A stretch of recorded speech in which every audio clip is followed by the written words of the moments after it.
My question to you is, and from your perspective, really, how do you and your peers, kind of feel about this time when you're coming out into the workforce or going to grad school with the introduction of AI, or do you guys, other than the process of using it, do you talk about that, what it means for the future?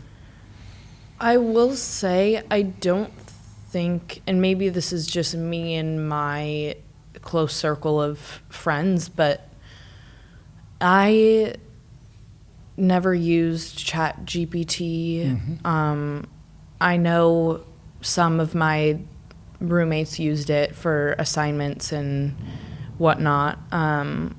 But I will say, from coming home and observing kind of you and mom and maybe your age group, it feels like it's a much more prevalent topic of conversation for you, and much more anxiety inducing for you. Yep. And maybe that's because we were born into the world of technology, I'm sure.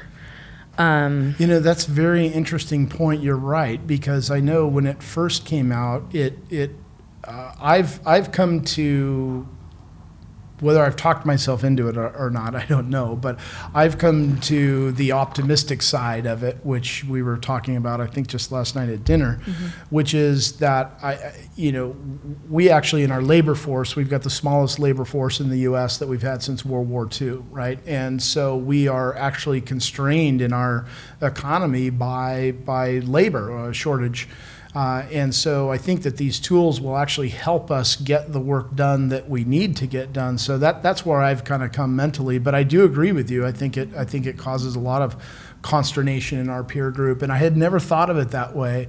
That you guys from the get-go were born into the world of technology. So it's not, maybe it doesn't pose as great of a fear.